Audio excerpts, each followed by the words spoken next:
there's something against the back of your hand, the sheet probably, or the blanket's edge, folded over somewhere near your wrist. You haven't moved it. You haven't thought about it until just now. And even now thinking about it, it seems like too small a thing to name. But your body is full of small things that never get named. You are a guest here in a way. Welcomed back tonight into this strange compact between wakefulness and everything that comes after. And it's good that you're here, that you came back. This space, the sleepy biologist, stays open because some of you keep it open. The ones who leave something in the comments, even just a word. The ones who've become members or left a super thanks once on a night like this one. I notice those things, more than I probably say. But tonight there's something pressing gently with no urgency that I want you to feel before I try to explain it. You are heavy right now, not in a tired way exactly, or not only in that way, there's a distributed quality to it. Something that isn't located in one place, isn't behind your eyes or in your legs alone, but is somehow everywhere at once. A settled, total kind of weight. The kind that belongs to the body rather than to the mood. Most people, when they notice it, call it exhaustion, and maybe it is, but exhaustion is an explanation, and this feeling is older than any explanation. It was running through organisms that had no language for it, no cortex to register it consciously, hundreds of millions of years before anyone thought to give it a name. That's the part that quietly astonishes me. That this, whatever this is that you're feeling right now, this sinking, has a biology so ancient it almost predates the concept of night itself. Your body isn't simply resting, it's executing something. A constellation of processes that began before you turned off the light, probably. Before you laid down. Maybe before you even felt tired in the recognizable way.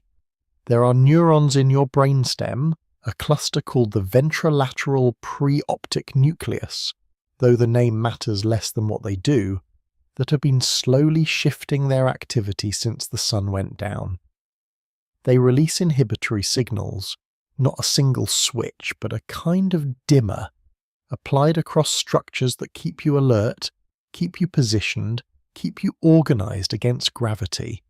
And as those signals accumulate, something in the body posture toward the world changes, not all at once, gradually, the way a room cools after the heat goes off.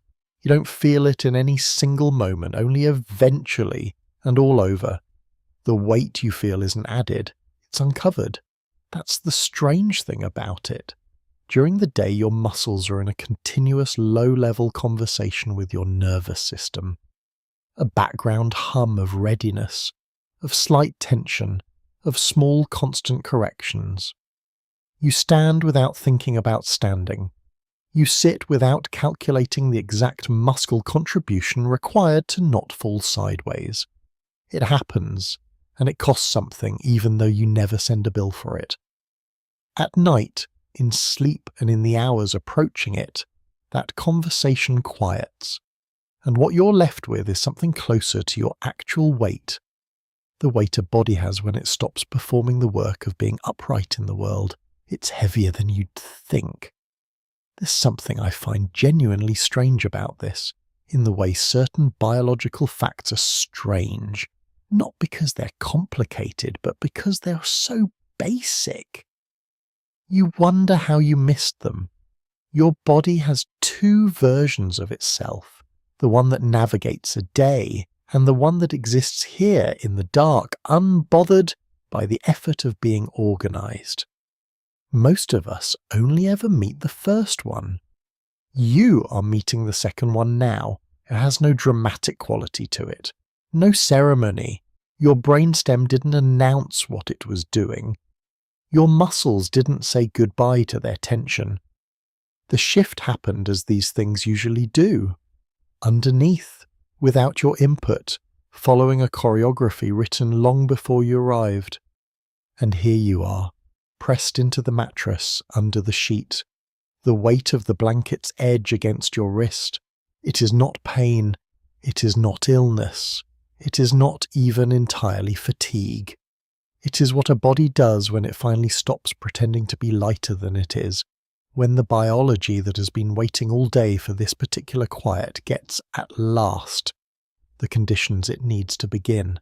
Somewhere around this hour, and it is a specific hour or close to one, close enough that your body has already begun accounting for it, your blood pressure drops, not dramatically, not in any way you'd feel as a sudden thing, but it drops, and it has been dropping, and the tissues that sit inside that pressure know it, even if you don't. There's a word for this pattern, nocturnal dipping, and cardiologists have spent decades deciding how much of it is healthy, how much is too much, what it means when it doesn't happen at all.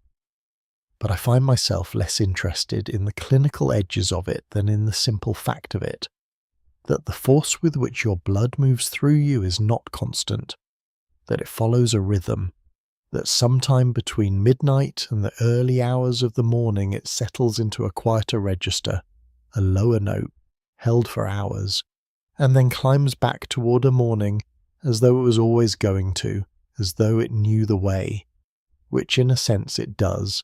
Your blood pressure is not managed by a single system. It's a negotiation between your heart, the diameter of your vessels, the volume of fluid you're carrying, the hormones circulating in your blood, and the nervous system that governs how much urgency the whole arrangement feels. During the day, that negotiation leans toward readiness. Sympathetic tone stays elevated enough to keep you responsive. Vessels maintain a certain diameter. The heart keeps a certain pace, and blood moves through you with a pressure that matches the life you're navigating, with its minor stresses, its postural demands, its intermittent physical effort. But the day ends, and the negotiation shifts. What actually changes, mechanically, is a kind of softening, sympathetic activity, the branch of your autonomic nervous system that orients toward effort and alertness pulls back, not all at once and not completely, but enough that the vessels respond. Small muscular walls inside your arterioles, which have been maintaining a certain constriction all day without your knowledge, ease slightly. The lumen widens, resistance drops, and blood, which moves according to pressure gradients the way water moves according to gravity, finds itself flowing through a slightly more accommodating landscape. Peripheral resistance falls, blood pressure follows. I think about this sometimes. How much of the body's architecture is about resistance? How much of staying upright and functional in the world is a kind of held tension, a muscular and vascular insistence against the various forces that would, given the chance, disperse everything? And how sleep is, in part, the scheduled release of that insistence. Not a failure, a permission. The baroreflex is still working, of course. Your body doesn't simply abandon pressure regulation in the dark. There are receptors in the walls of your aorta and carotid arteries that have been monitoring stretch and flow continuously since before you were born, sending signals to the brainstem every fraction of a second, making constant small adjustments.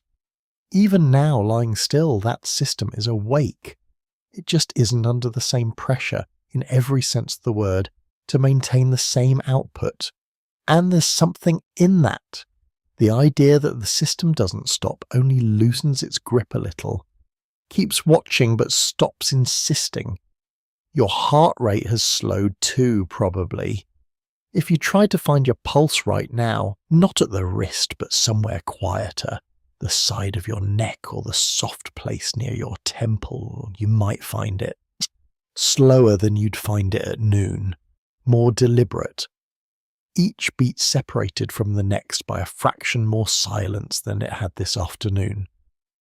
This matters for the rest of what happens tonight. Lower pressure means different perfusion patterns, the way blood distributes itself through tissue changes subtly at night, and certain organs receive different proportions of cardiac output than they do by day. The kidneys slow their filtration rate. The gastrointestinal tract, which had been moderately active in the hours after your last meal, quiets further. Blood redistributes toward the skin, partly, and toward the brain in ways that are still not entirely mapped. This is one of those areas where the honest answer is that we understand the broad shape of what happens without fully understanding every mechanism. There's a version of this, by the way, that doesn't happen. Some people's blood pressure doesn't dip at night, it stays elevated, sustained into the small hours without the usual reprieve. And the consequences of this, tracked over years, show up in the cardiovascular system in ways that tell you something about how necessary the dipping is, how the vessels expect it, how the heart is built around the assumption that it will get this quiet period, regularly, reliably, as part of the rhythm of a day. Your vessels expect this. That phrase seems worth sitting with for a moment. The word expect belongs to minds and organisms, not to tubes, and yet there is something functionally expectation-like in the way the cardiovascular system behaves across the hours of a day. Something that looks from a distance like a body that knows what time it is and has arranged itself accordingly. Arranged itself for exactly this, for the drop, the dip, the hour when blood moves through you with slightly less insistence, and the walls of your arteries, which have been working all day with a kind of tireless, invisible diligence, get to hold a little less. You can't feel your vessels relaxing, but something in you is registering it, the particular quality of stillness that belongs to this hour, the distributed ease that isn't just muscular, that goes deeper than muscle, into the walls of things, into the fluid architecture of you. Your pulse, somewhere near your temple, continues. Quiet.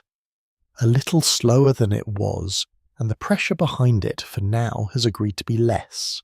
Try to move your hand, not actually, don't, but notice for a moment that you could, that the signal to move it exists somewhere in you, available, waiting, that the path between intention and motion is open.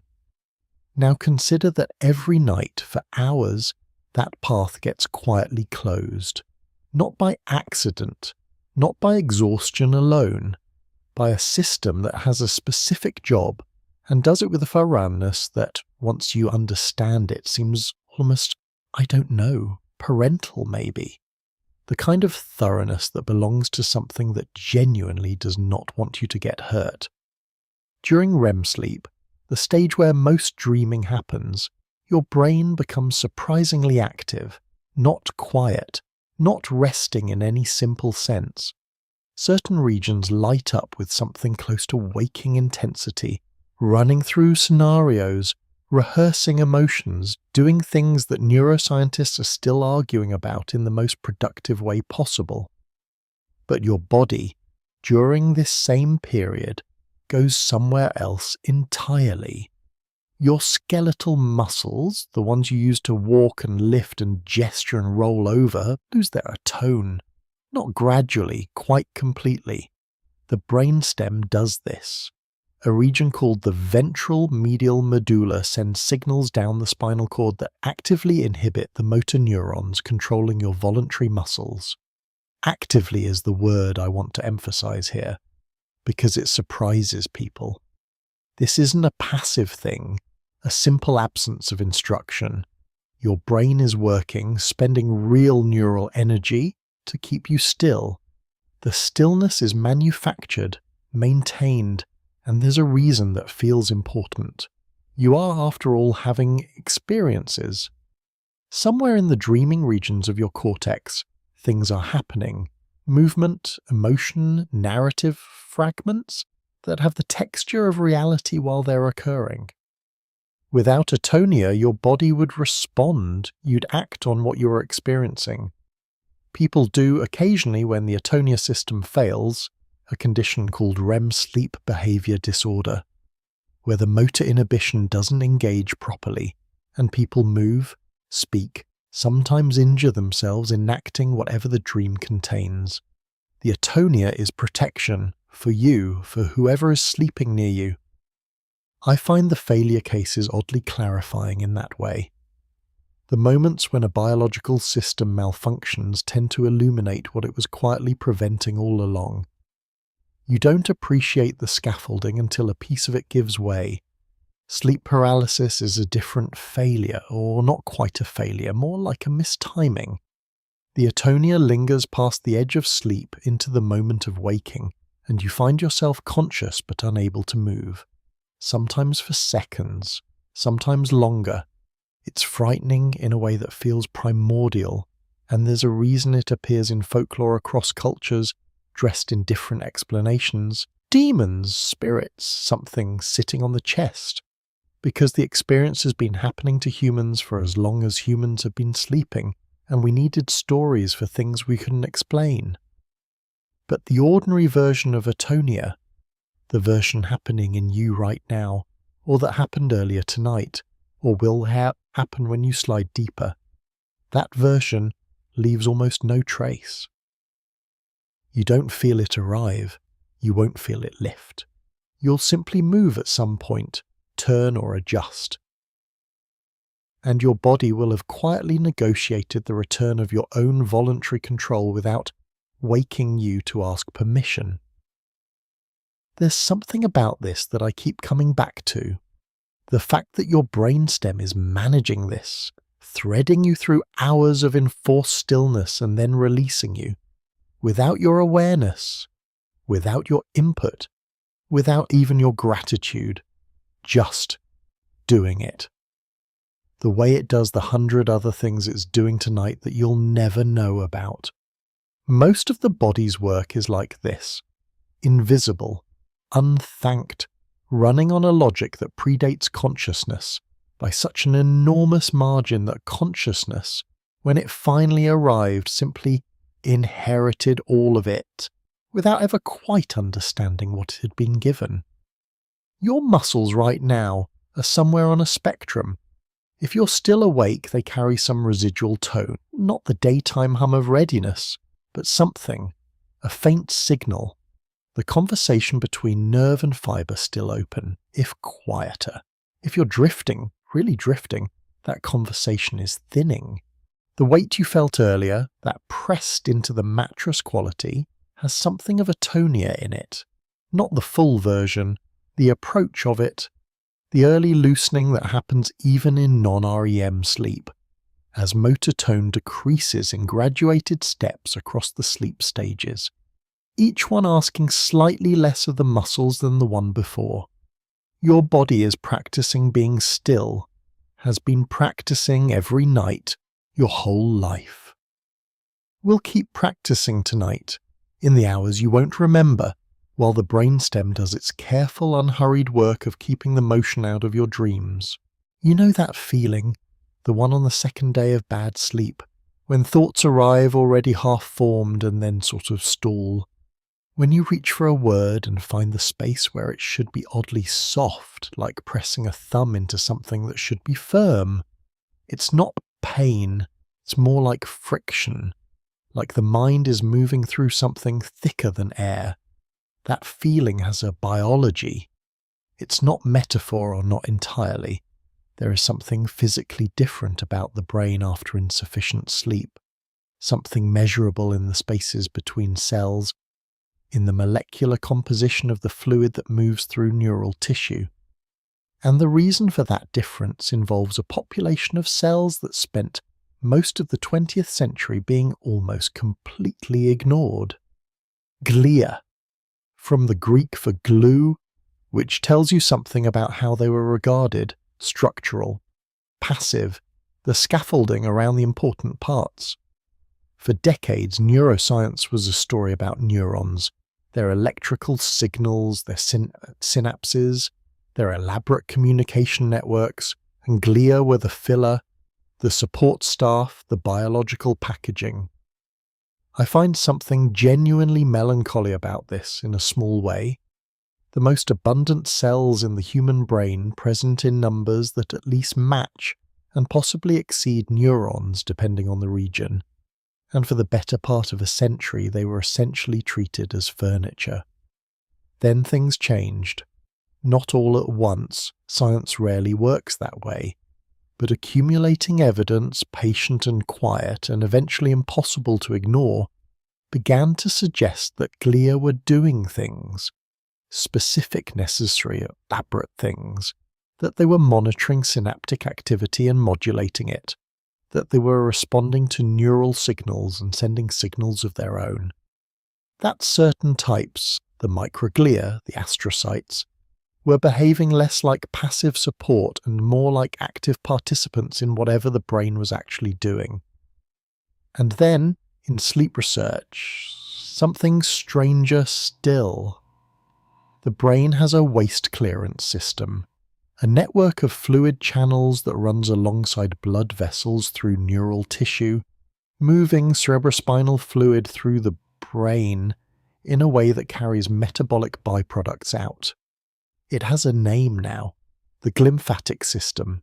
The G is for glia, specifically for astrocytes, whose projections form the boundaries of these channels and whose behavior influences how the fluid moves through them.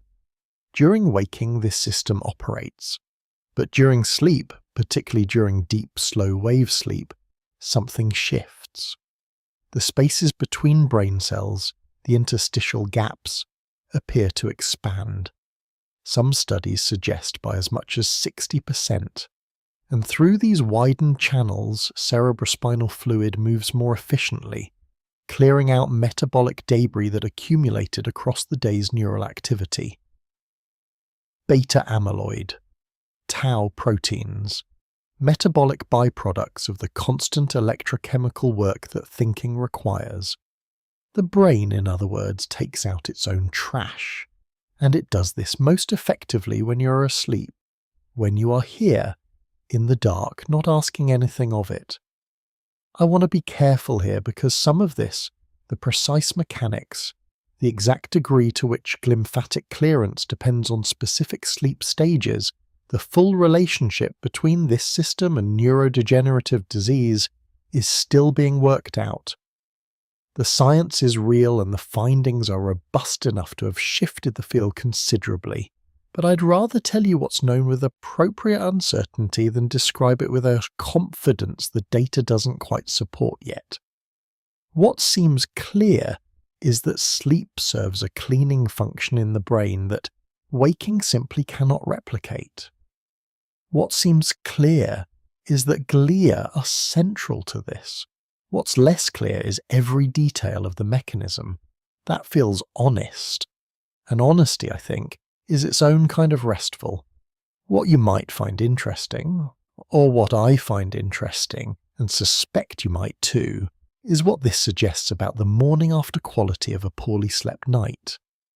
That thickness in the thinking, that slightly gummed up quality of cognition, may reflect in part an actual accumulation, not just tiredness in the colloquial sense, not simply insufficient neurochemical reset, but a genuine physical residue of a day's worth of metabolic activity that didn't get adequately cleared because the clearing process was cut short or disrupted. The brain you're using to feel tired is the brain that didn't finish cleaning itself. There's something about that which sits with me, the specificity of it.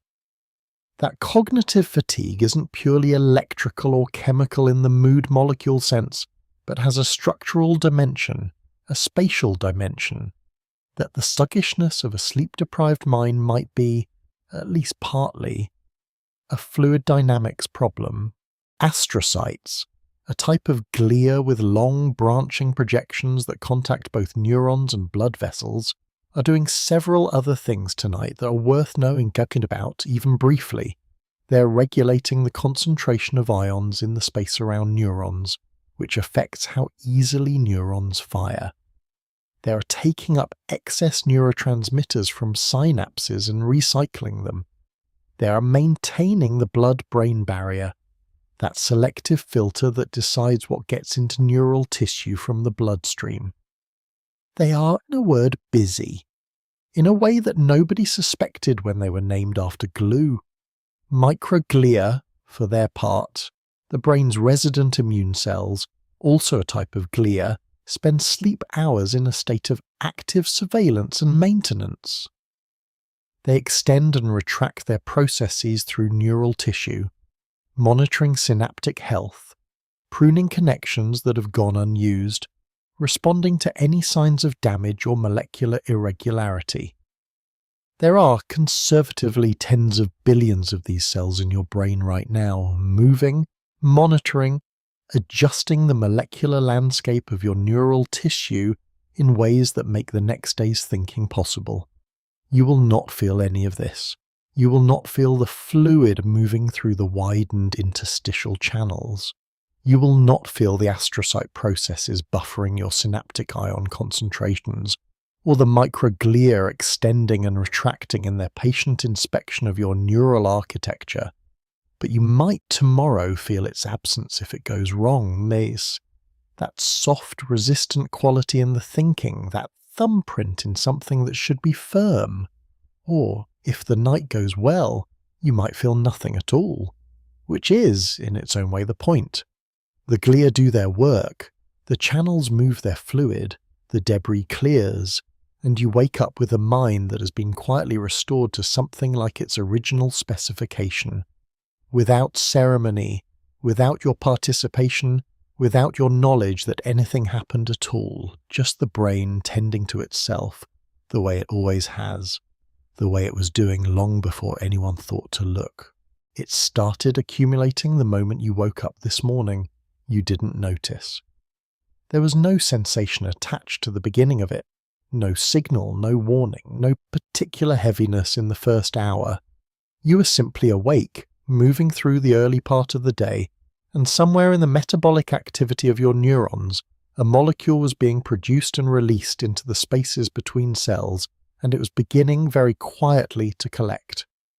Adenosine, a nucleoside, a molecule involved in energy transfer among other things, a structural component of ATP, the body's primary energy currency. When neurons fire, when they do the work of being neurons, adenosine appears as a byproduct and a signal simultaneously. It diffuses into the extracellular space. It binds to receptors, and the more of it there is, the more those receptors are occupied, and the more the systems they regulate are nudged, gradually, cumulatively, without urgency, toward a particular state, toward this, toward what you are feeling right now. Sleep pressure is the formal term, though I've always found that phrase slightly inadequate for what it actually describes. Pressure implies something pushing from outside. What adenosine produces is more interior than that. A progressive shift in the internal landscape of the brain, a slow tilting of the neural environment towards stillness that happens not because anything is forcing it, but because the chemistry of being awake has been accumulating its own consequence, hour by hour, since the morning. By mid-afternoon, somewhere around the 14 or 15-hour mark of wakefulness for most people, adenosine levels have built to a point where the body starts sending signals that are difficult to ignore. The eyes want to close.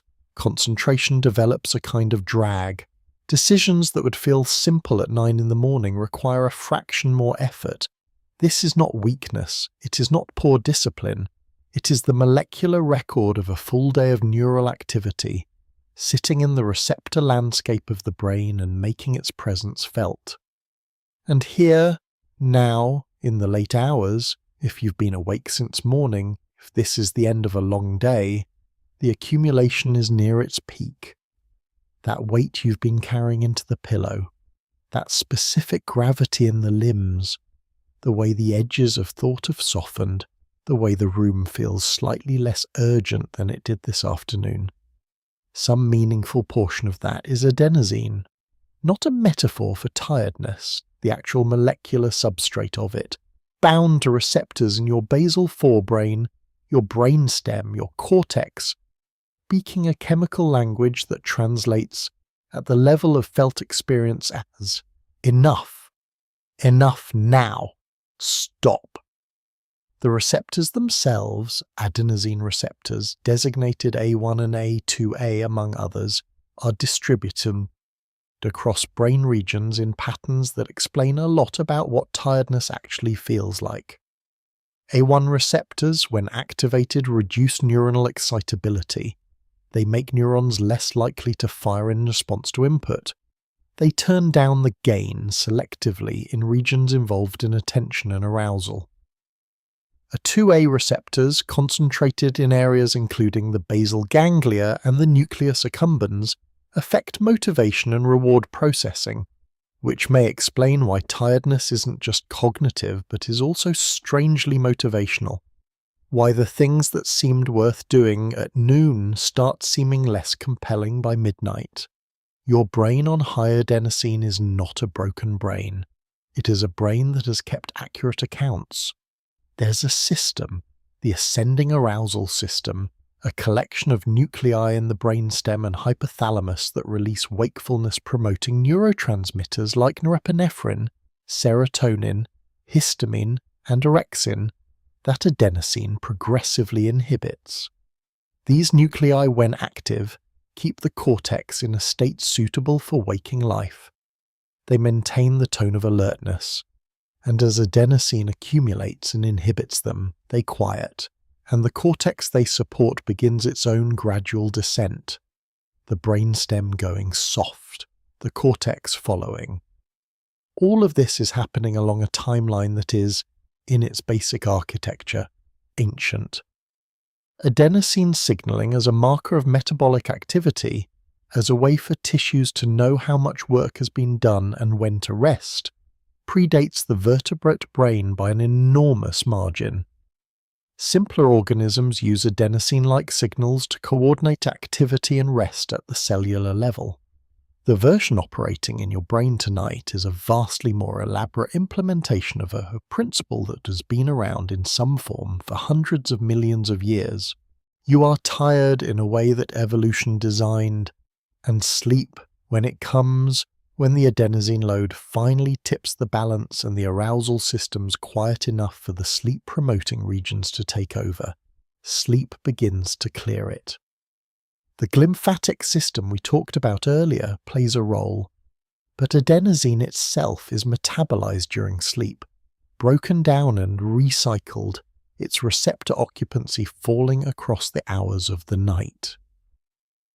By morning, if sleep has been sufficient, levels have dropped enough that the arousal systems can reassert themselves, and waking feels, or should feel, genuinely different from the leaden quality of late-night consciousness. This is the full cycle of it. Accumulate across the day, clear across the night, repeat. It is not complicated at its core. It is almost elegantly simple for a system embedded in the most complex biological structure we know of, and yet it underlies something humans have been experiencing and trying to understand and frequently fighting against since we developed enough self-awareness to notice we were doing it now. Here is where I have to tell you about caffeine. I've been putting it off slightly because the caffeine story is one of those biological facts that sounds, when you first encounter it, like a trick, like something that shouldn't be allowed. And I find the reaction to it, the slight indignation, the sense of having been mildly deceived, more interesting than the fact itself. Caffeine does not give you energy. It doesn't add anything. It doesn't accelerate neural activity in the way that, say, amphetamines do. It doesn't replenish depleted neurotransmitters or boost the firing rate of your arousal systems through direct stimulation. What it does is fit. Caffeine is structurally similar enough to adenosine that it can occupy adenosine receptors, slot into the binding site, fill the space. But it doesn't activate the receptor the way adenosine does. It just sits there, blocking. The adenosine is still present, still accumulating, still doing everything it would otherwise do, except it can't reach the receptor because caffeine got there first. The sleepiness isn't gone. It's been locked outside the door, and this is the part that I find genuinely interesting in a way that feels almost too dry to share at this hour, but I'll share it anyway. This is why the caffeine crash happens. Eventually the caffeine is metabolized, its half-life exhausted, and it leaves the receptor. And the adenosine that has been patiently accumulating the entire time, that was never actually cleared or broken down, floods in, all at once. The sleepiness that was pharmacologically postponed arrives with the accumulated force of the hours it was kept waiting. You didn't borrow energy, you deferred exhaustion. I say this not to make anyone feel bad about their coffee. I have no authority over anyone's coffee, and I'm not sure I'd want it, but because there's something almost philosophically interesting about it.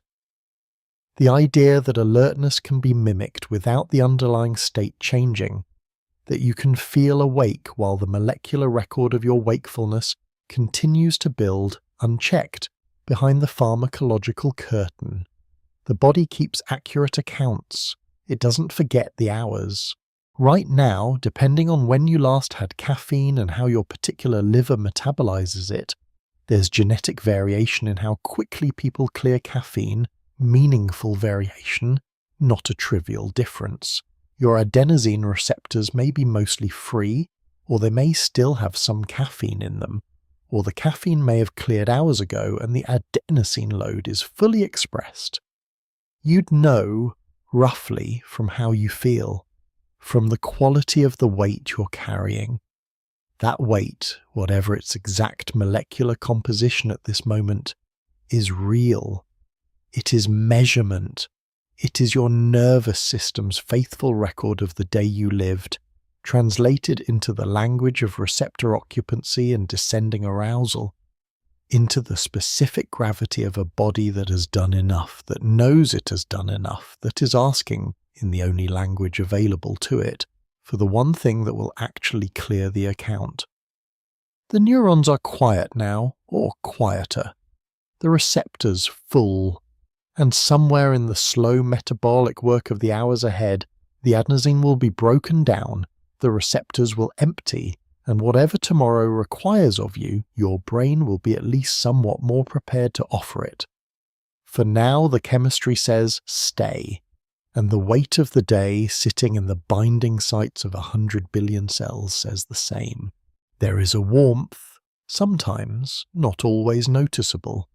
Somewhere in the upper right of the abdomen, behind the lower ribs, a subtle heat that you might attribute to the blanket or the position you're laying in, or simply the general warmth of a body at rest.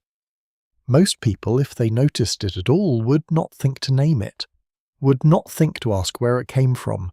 It comes from the liver, or partly. The liver generates an extraordinary amount of heat as a byproduct of its metabolic work.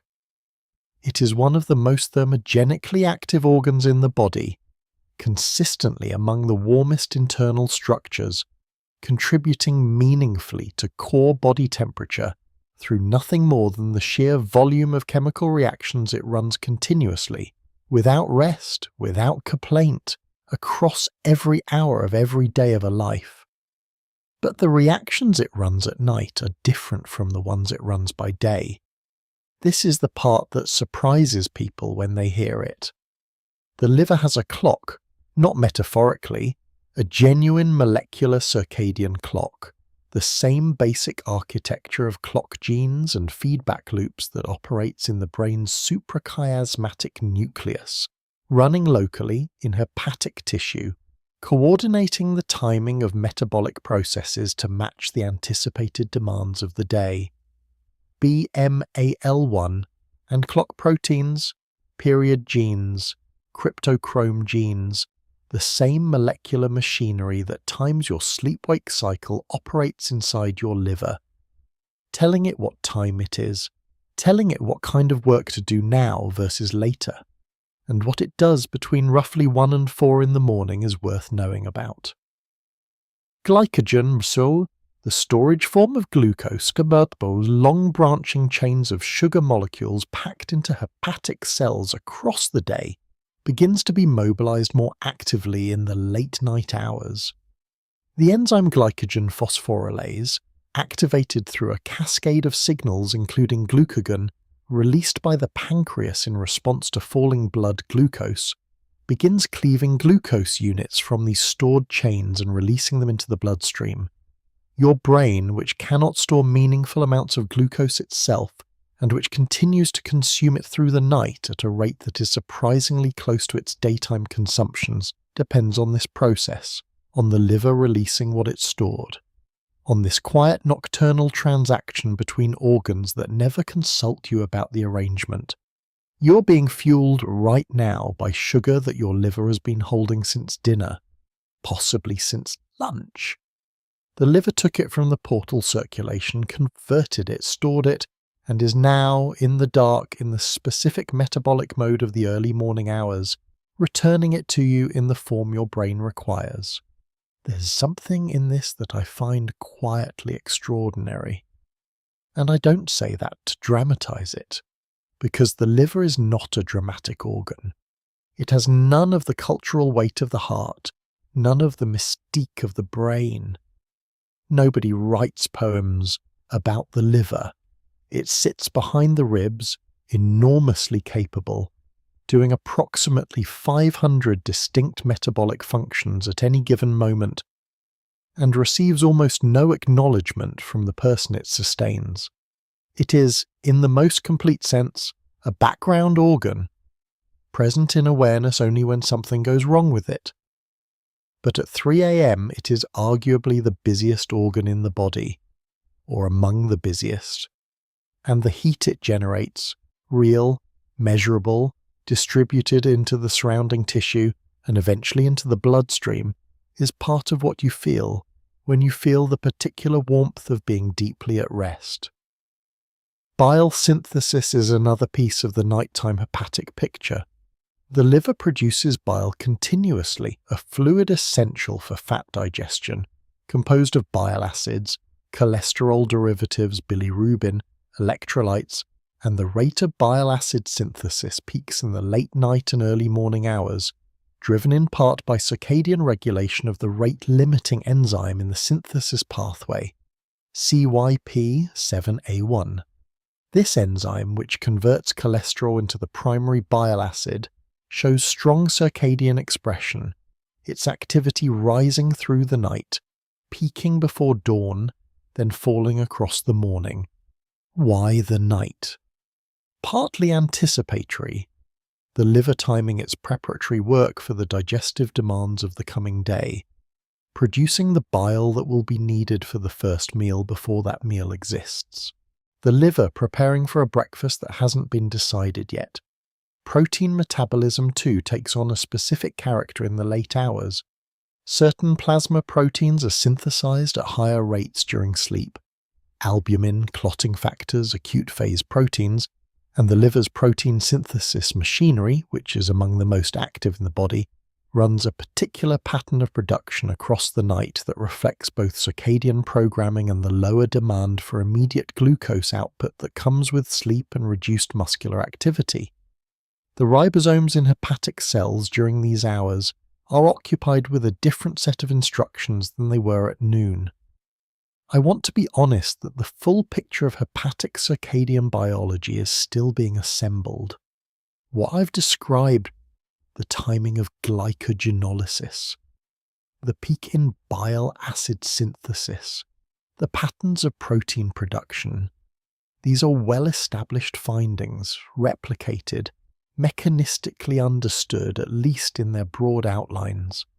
But the liver's circadian biology is an active research area, and every few years new findings add complexity to the picture. Crosstalk between the hepatic clock and the central clock in the brain. The way feeding schedules can entrain the liver's clock independently of the light-dark cycle. The implications of circadian disruption for metabolic disease. The full shape of what happens in a liver on a normal healthy night is known in outline and still being filled in.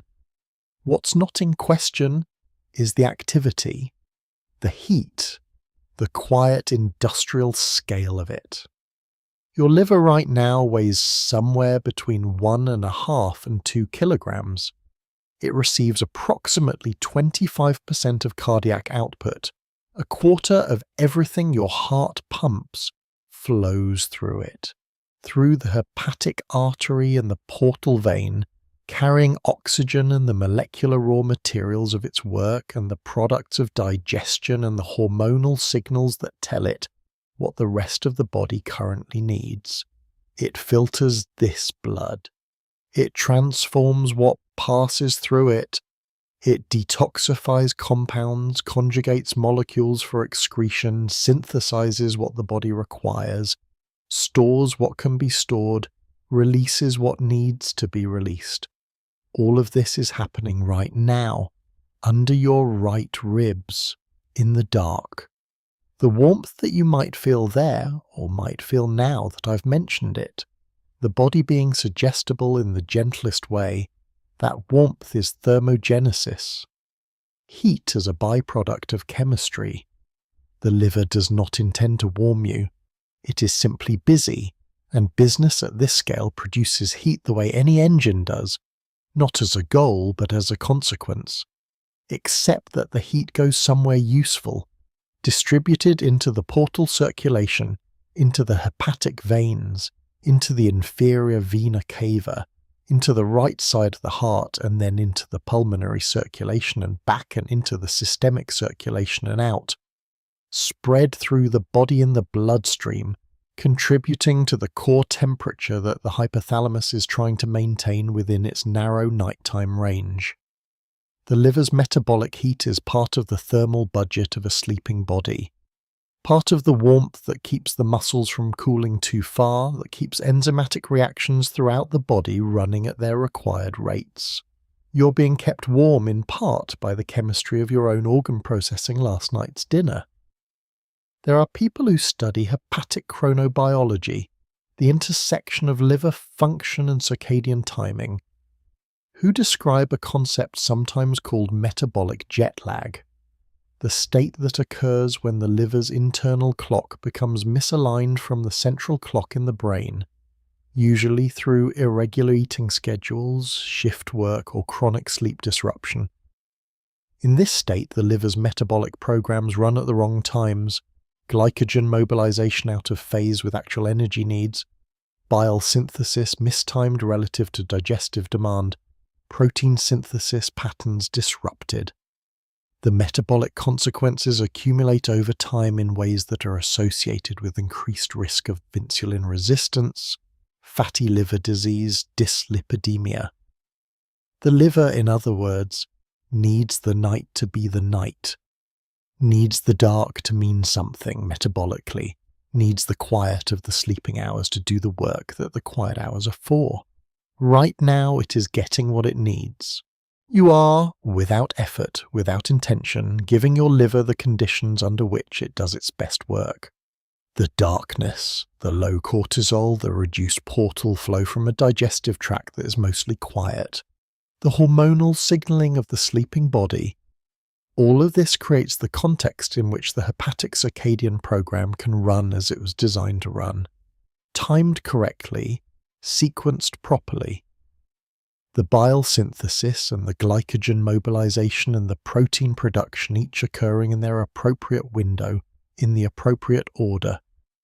Something under your right ribs is working in the dark, warm, unhurried, doing what it has always done at this hour, in this particular quiet, running the chemistry of maintenance and preparation and storage and release, the full metabolic life of an organ that never sleeps, even when you do. Your body has a shape it never takes during the day. Right now, lying still with gravity allowed to work on you without the constant postural corrections that upright life requires. Your hips settled, your spine in a curve it rarely holds for long while you're standing. Your shoulders dropped back in a way that the accumulated forward tension of a day spent leaning towards screens and tasks and conversations simply doesn't permit. Right now, your connective tissue is in a geometry it has been waiting for, all day, in a sense. The slow elastic memory of it, the way it holds and releases, is doing something in these hours that it cannot do when you are vertical and organized and braced against the world. Fascia is one of those words that sounds technical but describes something you have felt every morning of your life, that particular stiffness after lying still for hours, the way the body needs a moment to renegotiate with itself before it's ready to move. What you're feeling in those first seconds of waking is the fascia recalibrating, coming back to its daytime geometry from wherever it spent the night. But we're not there yet. We're still here in the night while it's settling. For most of the history of anatomy, fascia was treated as packaging, the white fibrous sheaths that surgeons cut through to reach the important structures underneath. Muscles, organs, vessels, nerves were considered essentially inert. Connective tissue, something to be divided and discarded, not studied. Even in medical education it occupied a strange marginal position, present in every dissection, rarely discussed as a system in its own right. This has changed considerably in the past few decades, driven partly by research in manual therapy and biomechanics, and partly by growing recognition among anatomists that what was being called packaging was actually something considerably more elaborate. Fascia is not uniform. It exists in layers and planes and densities that vary enormously across the body. The superficial fascia just beneath the skin, loose and fatty and highly variable. The deep fascia wrapping muscles and muscle groups in dense, organized collagen sheets. The visceral fascia surrounding and connecting the organs. The periosteum on bone surfaces, the meninges around the brain and spinal cord. These layers are continuous, connected, interpenetrating in ways that make the body's fascial system less like a collection of separate wrappers and more like a single three-dimensional fabric that has been folded and specialized and differentiated into something almost incomprehensibly complex.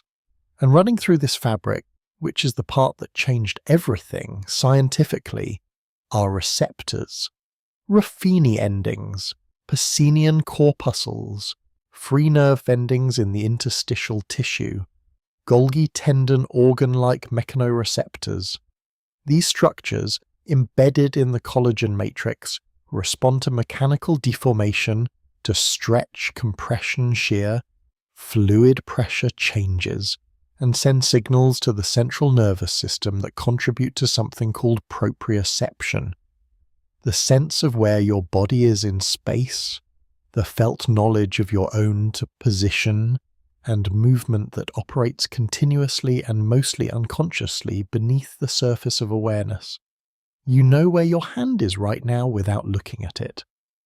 That knowledge, that felt spatial sense of yourself, comes partly from muscle spindles and joint receptors, yes, but partly from fascial mechanoreceptors too, from the tissue that wraps and connects everything, sending its own continuous report to the brain about the state of the body's architecture. And at night, lying still in the dark, that report changes. This is the part I find most interesting, or one of the parts. The body's proprioceptive landscape, the felt sense of being located inside a body, shifts in sleep and in the hours approaching it. Muscle tone drops, as we talked about. The fascial system, no longer under the mechanical demands of upright posture, settles into positions and loading patterns that are genuinely different from anything it experiences during the day. The Ruffini endings, which are particularly sensitive to lateral stretch and sustained pressure, and which are thought to be associated with the sense of the body's overall shape and orientation, are receiving a different pattern of input than they were this afternoon. The brain's map of the body softens. That's not quite the right phrase scientifically, but it's close to what seems to happen experientially. The sharp, precise sense of bodily location that serves waking life, the constant unconscious updating of where everything is and what it's doing becomes less insistent, less detailed. The proprioceptive signal from the fascia is still arriving, the receptors are still active, still sending, but the brain is less interested in it, less engaged with the spatial project of itself, which may be one reason that the body feels, in the early stages of sleep, both more present and less defined, more felt in the sense of weight and contact and warmth, and less precisely located in the sense of edges and boundaries and the exact spatial relationship of one part to another. The fascia is talking. The brain is listening less carefully. There's a fluid dimension to this that takes longer, hours, not minutes. Fascia has a significant water content. The ground substance of the extracellular matrix, the gel-like material in which the collagen fibers are embedded, is highly hydrated, and this hydration is not static. Fluid moves through fascial tissue in response to mechanical loading and unloading, to pressure and release, in a process that operates on a timescale that is closer to geological than physiological. Under sustained compression, the kind produced by sitting or standing or bearing load in one position for extended periods, water is gradually pressed out of the compressed regions of fascial tissue, migrating into adjacent areas or into local lymphatics and capillaries. When the compression is released, when you lie down, when the loading pattern changes, water slowly returns, rehydrating the matrix, restoring the tissue to its unloaded geometry. This process takes time, real time, not the quick elastic rebound of a rubber band, but the slow creep and recovery of a hydrated biological material finding its equilibrium. This is part of what is happening in the fascial system right now, across your whole body while you lie still. The areas that bore load today, the soles of the feet, the lumbar fascia, the posterior thigh in whoever sits most of the day, the cervical fascia in people who hold their head forward for hours over work. These areas are slowly, over the hours of the night, rehydrating, the matrix recovering, the collagen fibers returning to a geometry that reflects the tissue's resting state rather than its working state. It is an extraordinarily slow process, and it requires exactly what you are doing right now: sustained stillness, sustained unloading, hours in which the tissue is not being asked to bear weight or resist force or maintain position. Your fascia is drinking. That's not the technical description, but the image of it: tissue slowly taking back water in the quiet of the night, the matrix rehydrating cell by cell, the slow return of fluid to compressed and working tissue, has something true in it. The body replenishing something that isn't dramatic enough for people to have a cultural story about it. Not blood, not bone, not the obvious heroic fluids. Just water moving through collagen over hours, unremarked. The interstitial receptors embedded in this tissue are sensitive to this fluid movement too. Free nerve endings in the fascia respond to changes in interstitial fluid pressure, to the mechanical environment of the matrix, to the slow shifts in tissue tension that accompany rehydration and postural change. They feed into neural pathways associated not just with proprioception, but with interoception, the broader sense of the body's internal state, of comfort and discomfort, of ease and tension, of something that is not quite an emotion and not quite a sensation, but lives in the territory between them. The felt sense of settling, of sinking, of the body becoming more continuous with the surface beneath it, less organized against it. Some researchers have suggested that fascial interoceptive signals, specifically those from the free nerve endings traveling via slow-conducting C fibers to the insular cortex, may contribute to the quality of what people describe as physical relaxation. Not just the muscular component, which is more immediately obvious, but the deeper quality of ease that takes longer to arrive and seems to involve the whole tissue volume of the body rather than any specific region. The insular cortex, receiving these signals, is associated with the subjective feeling of the body's overall state, and fascial input may be part of what shapes the sense that the body has, at last, genuinely let go. You felt this. The difference between lying down tired and the state that comes sometimes 20 or 30 minutes later, when something shifts and the body feels less like a collection of separate tired parts and more like a single continuous thing that has released its claim on its own edges. That shift has a biology. Some of it is in the fascia, in the slow mechanical conversation between tissue and receptor and brain, playing out over the kind of timescale that requires patience from everyone involved. The postural geometries of lying down are positions the fascial system rarely maintains for long during waking life. The hip flexors, chronically shortened in people who sit for hours, find a different length overnight. The thoracolumbar fascia, which wraps the lower back in a dense multi-layered sheet and is under almost continuous mechanical demand during upright activity, bears a different and lighter load in the horizontal body. The plantar fascia, which absorbs the impact of every step and bears the full weight of standing, is essentially unloaded for the first time since morning. These tissues don't immediately respond. They change slowly, the way collagen changes, through creep, through gradual geometric reorganization, through the slow return of hydration to areas that were compressed. Hours of this. Hours in which the fascial system is doing something that isn't work in the conventional sense, but is repair in the deeper sense. Structural restoration, rehydration, the slow return to a default geometry that the next day's activity will begin again to deform. Right now, your body is in a shape it only takes in the dark.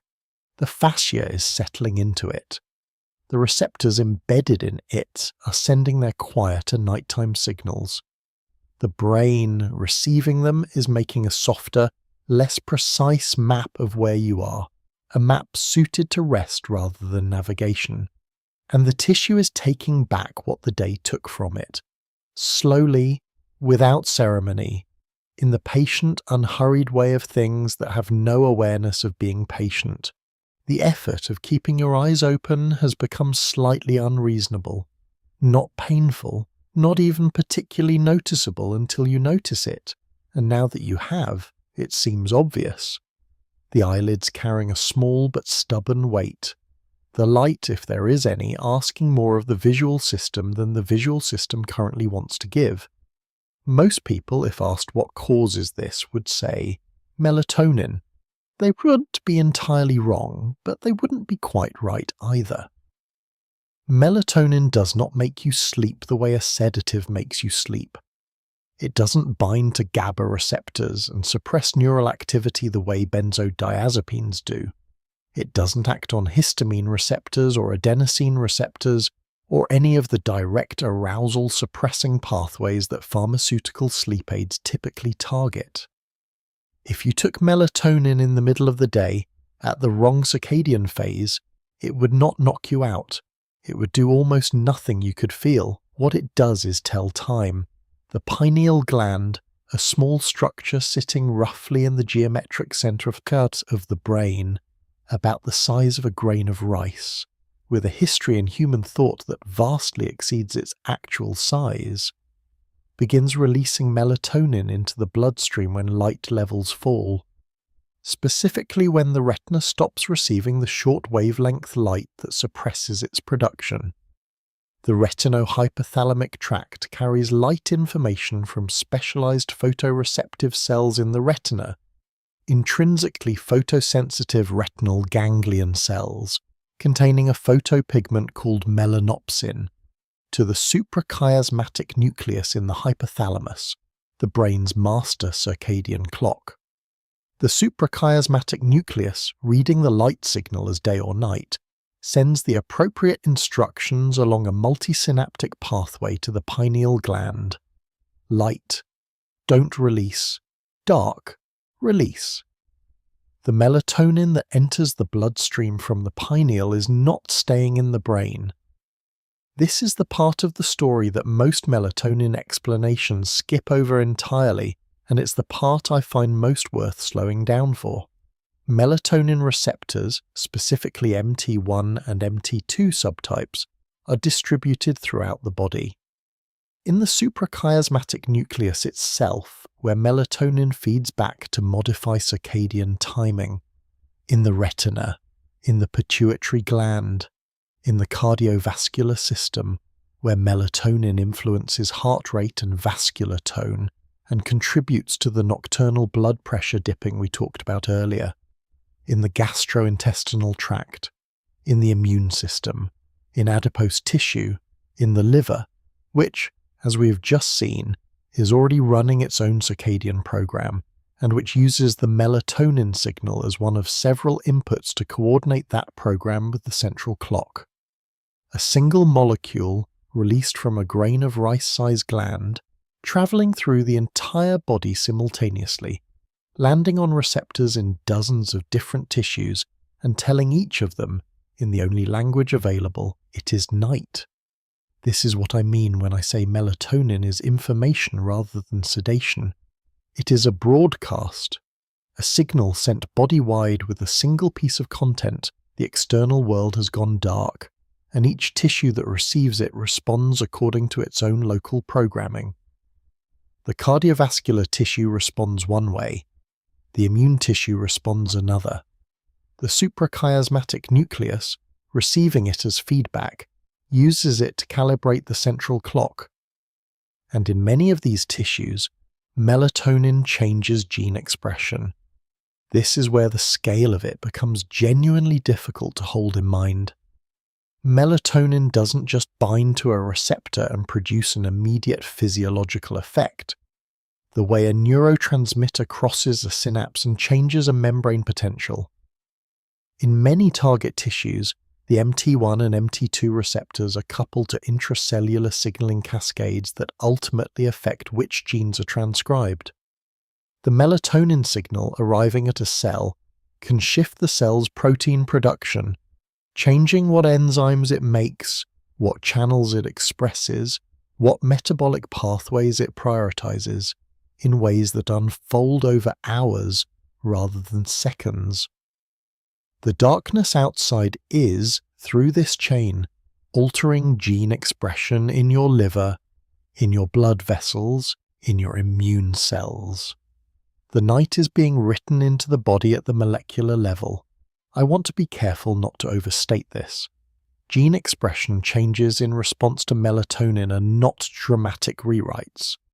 They are modulatory shifts, adjustments in the levels of specific proteins that help tissues behave appropriately for nighttime conditions. But the principle is striking regardless of its magnitude. That a signal originating in how much light is hitting your retina travels through blood, through receptor binding, through intracellular cascades into the nucleus of cells across your body and influences which parts of the genome are currently being read. Your cells right now know it is dark, not metaphorically, molecularly. The melatonin bound to receptors in dozens of tissue types is producing intracellular effects that are specifically appropriate to nighttime, to the metabolic, immune, and cardiovascular state that the body has evolved to maintain in the dark.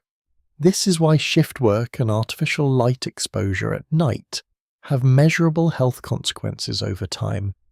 Not because light is intrinsically harmful, but because melatonin suppression by light at the wrong time sends the wrong message to all of these tissues simultaneously, and they adjust their behavior accordingly, out of phase with the actual demands of the moment. The heaviness you feel right now, that specific quality of wanting to be horizontal, of the eyes deciding that remaining open is no longer a reasonable project, that is partly the consequence of this signaling. Not because melatonin is sedating you directly, but because melatonin has been telling your cardiovascular system to lower blood pressure, telling your core temperature regulation to begin the drop that facilitates sleep onset, telling the suprachiasmatic nucleus to reduce its output to the arousal systems, contributing, or through multiple indirect pathways, to the creation of physiological conditions in which sleep becomes not just possible but increasingly difficult to avoid. It is not a drug, it is a context. The effort of keeping your eyes open, which has been quietly accumulating since long before you lay down, is the result of a body that has received its nighttime broadcast, acted on it across dozens of tissues, and arrived at a state in which wakefulness is simply the more effortful option. The melatonin did not put you to sleep. It made sleep the path of least resistance. And right now, in the dark, with the signal still circulating, with the receptors still occupied, with the gene expression shifts still unfolding in cells throughout the body, that path is very wide and very quiet, and there is nothing in particular requiring you to take any other one. Your hands are warmer than they were an hour ago. Not feverish, not uncomfortably so, just warmer. And if you were to press one against the inside of your wrist right now, or against your cheek, you might notice it. A flush of peripheral warmth that doesn't quite match the ambient temperature of the room, that seems to come from inside rather than from the blanket or the air. It's easy to miss. Most people do, but it is one of the more legible signs that the body has begun its nightly thermal reorganization. A process so conserved across vertebrate evolution, so deeply embedded in the machinery of sleep, that versions of it run in birds and reptiles and fish, in animals whose last common ancestor with you lived so far back in geological time that the continents were arranged differently. The human body maintains a core temperature of approximately 37 degrees Celsius during the day. Not rigidly, it fluctuates across the circadian cycle by roughly 1 to 1.5 degrees, a variation that sounds small but is physiologically significant, metabolically meaningful, tightly regulated by the hypothalamus through a network of thermosensors and effectors that is among the oldest control systems in the vertebrate brain. The suprachiasmatic nucleus, the master circadian clock, sends timing signals to the preoptic area of the hypothalamus, the brain's primary thermostat, that adjust the temperature set point across the day. During the late afternoon, core temperature peaks, then it begins to fall. By the time you lie down, the descent has been underway for hours. What makes this more than a simple cooling is the mechanism. The body doesn't lose heat the way a stone loses heat, passively, from all surfaces equally, driven by nothing more than the gradient between object and environment. It actively redistributes it. The autonomic nervous system directs vasodilation, the peripheral vasculature. The small blood vessels near the skin of the hands, feet, face dilate, their muscular walls relaxing under the influence of reduced sympathetic tone. Blood flow to the skin surface increases. The skin becomes the radiator. Heat that was in the core moves outward through the bloodstream and dissipates from the skin surface into the surrounding air. This is what you feel in the hands, not warmth produced there, but warmth arriving there, transported from the body's interior by blood released into the environment. The flush of peripheral vasodilation at sleep onset is the thermal machinery doing one of its primary jobs, lowering core temperature by routing heat to the edges of the body and letting it go. The rate at which you fall asleep is related to how effectively this happens. Studies measuring distal skin temperature, the temperature of the hands and feet specifically, find that people who fall asleep quickly tend to show more pronounced and rapid peripheral vasodilation before sleep onset. The body that falls asleep easily is partly the body that redistributes heat efficiently. Infants, who are famously easier to put to sleep with warmth, show pronounced vasodilation in their extremities as they drift off. Older adults, who often struggle with sleep onset, will frequently show blunted peripheral vasodilation, the thermal machinery less responsive, less decisive. There is something quietly striking about this. that the ease of falling asleep is partly a vascular question, partly a question of how willingly the peripheral blood vessels open, how readily heat moves from center to edge, how well the radiator works. Core temperature continues falling through the night. It reaches its minimum somewhere in the early morning hours, around 4 or 5 a.m. for most people, though the exact timing depends on individual chronotype and is shifted in night owls versus morning larks. At this trough, which sits roughly 1 to 1.5 degrees below the afternoon peak, metabolic rate is reduced, neural activity is at its most settled, and the body is in the physiological state most conducive to the deepest sleep. Then it begins climbing again. The rising core temperature in the hours before waking is not incidental, it is part of the waking mechanism. The preoptic area's temperature set point is shifted upward by the circadian signal, and the body responds by reducing heat loss, constricting peripheral vessels, increasing metabolic heat production. The warmth returns to the core, the periphery cools slightly, and the cortex, responding to this thermal shift among many other signals, begins its transition toward waking readiness. Temperature architecture, then. The body using heat not just as a byproduct of metabolism, but as a regulatory signal, a structural element of the sleep-wake cycle, a thing to be moved and managed and deployed with something approaching intention. If intention is a word that can be used for processes that have been running since before intention existed, because this is old. Vertebrate thermoregulatory sleep patterns, the drop in core temperature, the peripheral vasodilation, the coupling between thermal state and sleep depth, these appear in every major vertebrate lineage studied. In birds whose sleep has been examined with increasing sophistication over recent decades. In lizards whose behavioral thermoregulation interacts with sleep pressure in ways that suggest the coupling between temperature and sleep is deeply conserved. In fish, where the picture is more complex but where temperature sensitivity and sleep behavior has been documented. The exact mechanisms differ. The core relationship does not.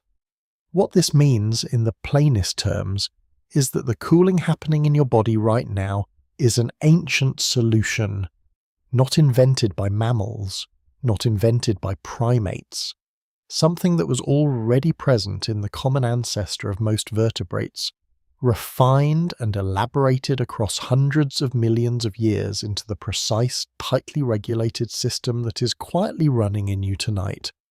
The hypothalamus adjusting the set point, the preoptic neurons integrating thermal feedback, the peripheral vasculature responding, the skin releasing what the core has shed.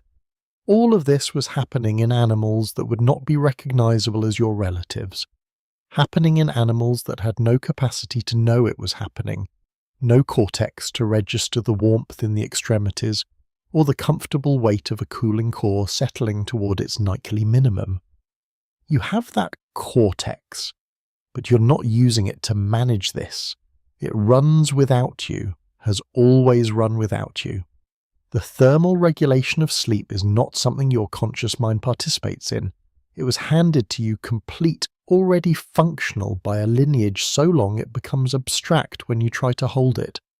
The warmth in your hands right now, that is 400 million years of vertebrate biology doing exactly what it was shaped to do, moving heat from where it is to where it can leave, creating in the body's interior the thermal conditions under which the deepest repair becomes possible. The room around you is slightly warmer than it was when you first lay down, in the almost unmeasurable way that a body in a small space always warms it. And your hands, still flushed with the blood your autonomic nervous system sent there, are still releasing what the core no longer needs. The architecture is working.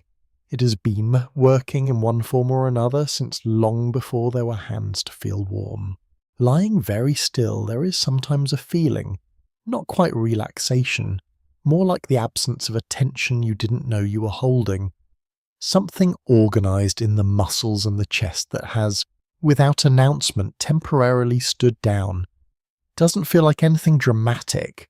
It feels like nothing almost, which is in its own way the point. Cortisol is at its lowest right now. The hormone follows a steep daily curve, rising sharply in the 30 to 45 minutes after waking, a surge so consistent and so well documented that it has its own name, the cortisol awakening response, peaking in the late morning, declining across the afternoon, continuing to fall through the evening. By the early hours of the night, somewhere between midnight and 4 a.m., depending on individual chronotype and sleep timing, it reaches its nadir. The trough, the scheduled quiet before the long climb back toward morning. Cortisol is not simply a stress hormone, though that is the frame most people carry for it. It is a glucocorticoid, a steroid hormone produced by the adrenal cortex that participates in an enormous range of physiological regulation. Glucose metabolism, immune modulation, cardiovascular function, the maintenance of vascular tone, anti-inflammatory signaling, the regulation of the sleep-wake transition itself, both the waking end and indirectly the sleeping end. It has receptors in nearly every tissue in the body. Its effects are not narrow. What this means practically is that when cortisol falls, when the trough arrives and the circulating levels drop to their nighttime minimum, the tissues that depend on it for a certain kind of maintained readiness go quiet in a way that is real and measurable. Vascular tone, which cortisol helps sustain by sensitizing blood vessels to vasoconstrictive signals, drops further. Blood pressure, already lowered by the nocturnal dipping we discussed, sits at its most reduced. Skeletal muscle, which uses cortisol-influenced glucose availability for sustained contractile activity, has less metabolic drive toward readiness. The immune system, partially held in check during the day by cortisol's anti-inflammatory effects, shifts. Certain immune activities actually increase at night, partly because that inhibition has lifted, which is one reason the body does significant immune work in the sleeping hours. The organized tension that cortisol quietly maintains across the waking body, it is gone mostly right now, and the body that remains, the tissues in the low cortisol state of 3 a.m., is a body that has been temporarily released from a particular kind of mobilization, not incapacitated, not fragile, just running at a different register. One in which the metabolic and cardiovascular resources that cortisol keeps poised for potential demand are not poised in the same way, are resting, are, if such a word can be used for tissue, off-duty. The HPA axis, the hypothalamic pituitary adrenal axis, the chain of signaling that controls cortisol production, is itself under circadian regulation. The suprachiasmatic nucleus sends timing signals to the hypothalamus that drive the pulsatile release of corticotropin-releasing hormone, which drives ACTH from the pituitary, which drives cortisol from the adrenal cortex. The pulse frequency and amplitude of this signaling are low right now. The axis is quiet. Not switched off, cortisol is still present in the circulation, still performing baseline functions, but operating at its most minimal output. This trough is not a dysfunction, it is scheduled, built into the architecture of the axis. There is something I find worth noting about what happens at the edges of this trough, specifically what happens after it. Beginning around 4 a.m., even before waking, the cortisol curve starts to rise. Slowly at first, then with increasing steepness as the morning approaches. The cortisol awakening response that peaks after waking is actually preceded by a pre-awakening rise that begins while sleep is still ongoing. A gradual rebuilding of circulating cortisol levels that contributes to the physiological transition toward wakefulness. The cardiovascular system begins to retone. Glucose mobilization picks up, the tissues prepare. The body knows morning is coming, not through any conscious anticipation, through the circadian program running in the HPA axis, through the suprachiasmatic timing signals increasing in their drive, through the adrenal cortex beginning to respond to rising ACTH, before the eyes have opened or a single thought about the day has formed. But that is later. Right now the curve is at its floor. The axis quiet, the tissues released. The organised readiness that cortisol maintains across the waking hours, temporarily, completely, as it is every night, somewhere it cannot be felt. You might notice it in the morning, the face slightly fuller than it was the night before, fingers that feel marginally thicker when you curl them, a puffiness around the eyes that takes an hour or two to resolve, that responds to movement and upright posture and the simple passage of time. Most people attribute this to water retention in a vague general sense and don't think much further about it, but it has a specific cause, and that cause has been quietly unfolding through the night in a system that most people know almost nothing about, a system that moves fluid through the entire body without anything resembling a heart to push it. The lymphatic system has no dedicated pump. This is the fact about it that I keep returning to, the one that seems most worth sitting with.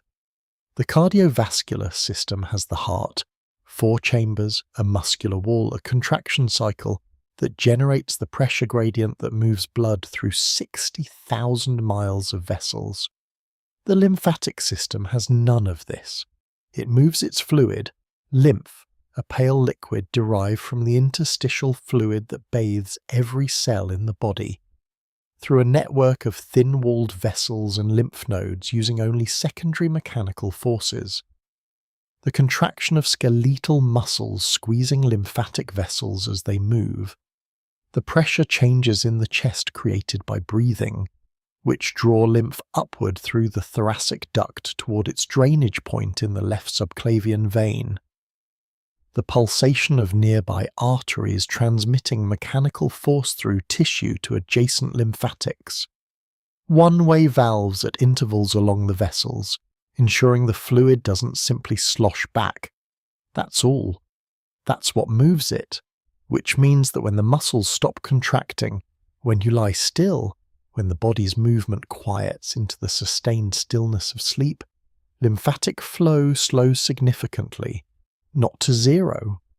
The breathing continues, and the thoracic duct responds to it, and some lymph keeps moving, but the major driver, skeletal muscle contraction, has largely withdrawn, and the fluid that accumulates in the interstitial spaces of the tissues, the constant small leak of plasma from capillaries into the surrounding tissue that the lymphatic system exists to collect and return to circulation, builds up more slowly than usual. This is the nighttime lymphatic picture, not a crisis, not a failure, a scheduled slowing. The interstitium, the space between cells filled with a loose matrix of collagen fibers, and the gel-like ground substance that holds the extracellular fluid, is where lymph originates. Plasma leaks from capillaries into this space continuously, carrying oxygen and nutrients to the cells that don't have direct capillary contact. Most of this fluid is reabsorbed directly back into the venous end of the capillaries, but a portion, roughly 2 to 4 litres per day in a typical adult, is not. It remains in the interstitium, and it is the job of the lymphatic capillaries, which begin as blind-ended tubes in the tissue spaces, to collect it and return it to the bloodstream via the lymphatic network. During the day, with muscles contracting and the body moving through the world, this collection and return process runs efficiently. Fluid doesn't accumulate because it's constantly being swept up and moved along. But overnight, with movement reduced and the muscular pump largely off, interstitial fluid accumulates more in certain tissues, particularly in the face where the lymphatic drainage depends heavily on the movement of facial muscles, and the pumping action of jaw and neck musculature. And in the lower extremities, though the horizontal posture of sleep partially counteracts the gravitational pooling that makes leg swelling worse when people sit or stand for long periods. The horizontal posture matters, actually. During the day, interstitial fluid in the legs pools downward under gravity. The pressure gradient in the lower extremity capillaries is higher at the ankle than at the thigh, and more fluid leaks into the tissue, and the lymphatic vessels have to work against gravity to return it. Lying flat removes this gravitational asymmetry. The pressure gradients equalize. Fluid redistributes from the lower extremities, draining back into the circulation more readily, even with the muscular pump quiet. This is why the morning puffiness tends to appear in the face and hands rather than the legs. The legs, freed from gravity overnight, actually drain. The face, losing the benefit of constant muscular movement, accumulates. Lymph is not simply fluid, though. This is worth saying clearly because the lymphatic system is so often described in purely hydraulic terms, as drainage, as overflow management, that its other functions get lost. Lymph carries immune cells. The lymphatic vessels are major highways for lymphocytes and dendritic cells moving between tissues and lymph nodes. The communication network of the immune system. Lymph carries lipids absorbed from the gut. The lacteals in the small intestinal villi drain fat-soluble nutrients into lymphatic vessels rather than directly into the bloodstream. And the milky lymph that flows from the gut after a fatty meal, called chyle, travels through the thoracic duct and into the circulation. Lymph carries cellular debris and molecular waste from the tissues that are too large to enter venous capillaries directly.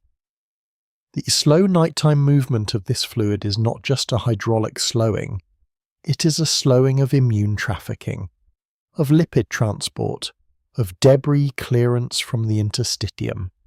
The body is managing this, prioritizing other clearance pathways, the glymphatic system in the brain, active in sleep specifically, reducing the demand on the lymphatic system by reducing the metabolic activity that generates interstitial waste, running the immune work that needs lymphatic support, the movement of antigens and immune cells through lymph nodes, at a pace suited to the available flow.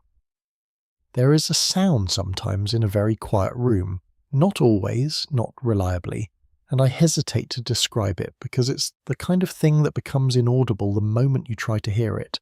A faint sense of something that might be fluid, or might be the imagination of fluid, moving somewhere in the body, below the heartbeat, below the breath. Probably it is neither lymph nor anything lymphatic, or lymph moves far too slowly and quietly to be felt, but the body at night, in deep stillness, has a quality of interior movement that waking life masks, a sense of process, of slow circulation, of things being quietly carried from one place to another. The lymph is moving somewhere in there, slowly, in the dark, without a pump to drive it, without a muscle contraction to push it along, with only the slow bellows of the breathing chest doing its secondary, incidental work of pulling fluid up through the thoracic duct and returning it to the blood. In the morning, when you stand, when the muscles begin to contract again and the skeletal pump re-engages and the lymphatic vessels feel the first mechanical pressure of movement, the fluid that accumulated through the night will begin to clear. The face will gradually return to its daytime geometry, the fingers will loosen, but right now, in the still hours, the fluid is where it's settled. The interstitium is slightly fuller than it was this afternoon. The lymphatic vessels are moving their slow cargo, and the system that has no heart is doing what it always does in these hours, the best it can with what the quiet of the night provides. Feel it if you want to. Not the chest, lower.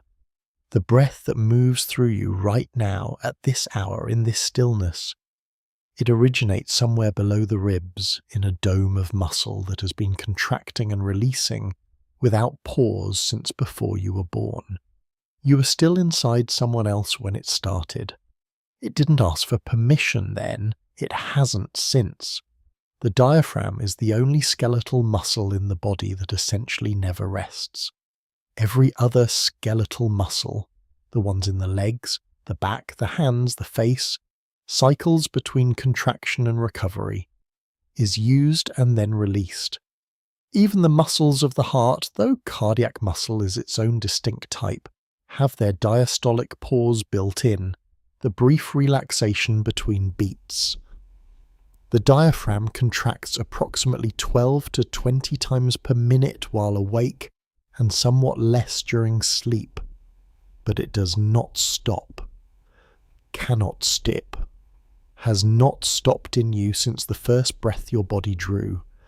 It is the only skeletal muscle whose continuous operation is not optional, and yet most people most of the time are completely unaware of it.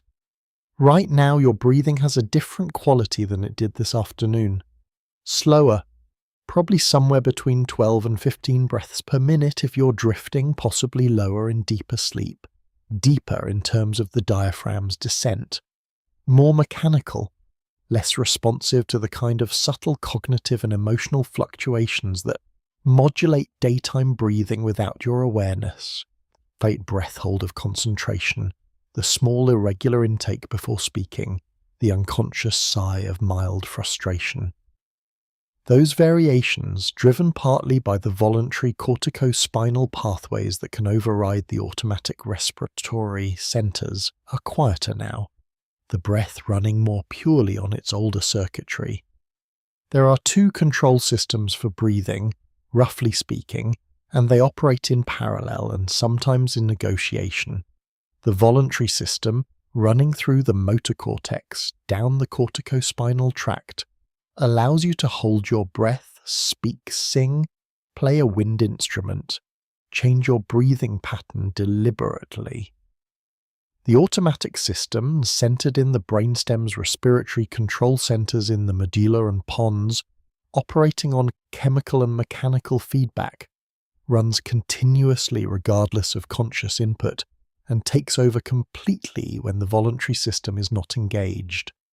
During sleep, the balance between them shifts decisively toward the automatic. The cortex is less available for voluntary override. The breathing becomes in this sense more ancient, running on the circuitry that predates every elaboration the cortex added. What the automatic system responds to is primarily chemistry. Carbon dioxide levels in the blood, specifically the pH change that dissolved CO2 produces, are the primary driver of the respiratory rhythm.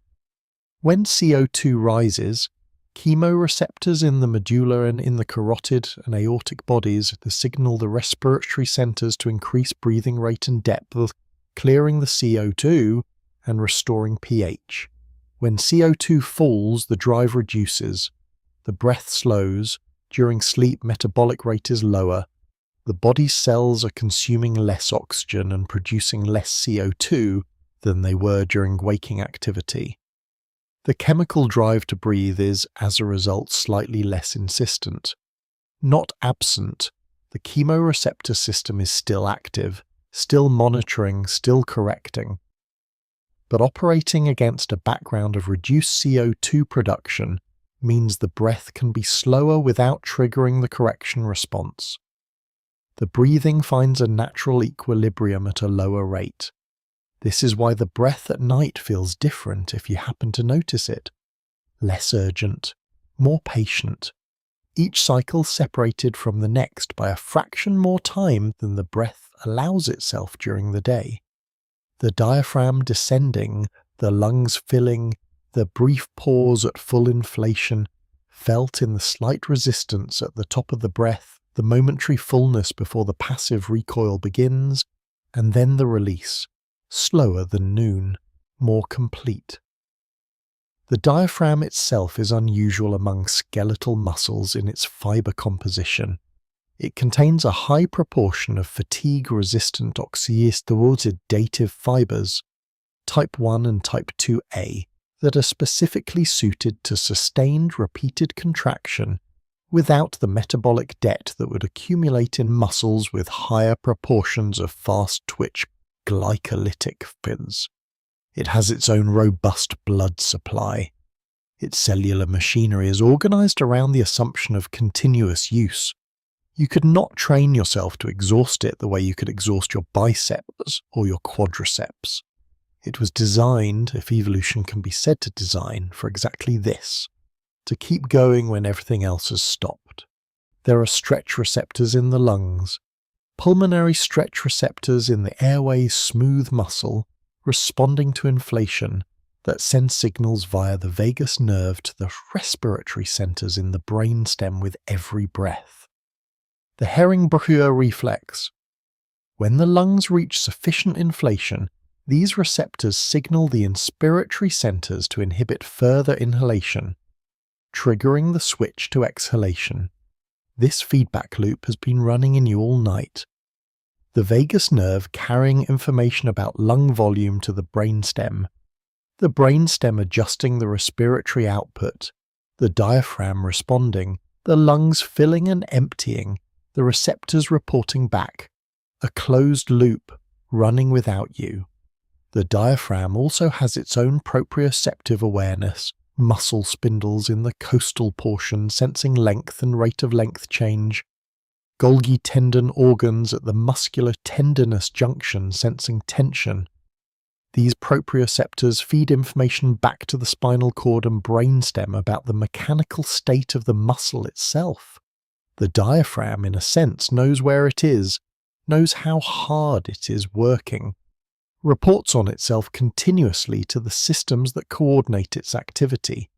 This self-monitoring, this constant internal reporting that contributes to the quality of a deep breath. The felt sense of fullness at full inspiration, the slight satisfaction of a complete exhalation, the pause that sometimes appears between the exhale and the next inhale, when the body is very still and the CO2 hasn't yet rebuilt enough to trigger the next contraction. That pause, which can feel in moments of deep stillness, like the breath is deciding whether to continue, is real. It is the chemical drive momentarily quiet, the system waiting for the signal, and then the diaphragm descends again, as it always has, as it will until the last breath, which will be the only one it ever misses. Right now, it is doing what it does at this hour, yes, the slower, deeper, more mechanical version of its work, moving air through you at the pace the sleeping chemistry requires, not thinking about it, not capable of thinking about it, just the old circuitry and the dome of muscle and the breath moving through you in the dark, patient and continuous and entirely indifferent to whether you notice it or not.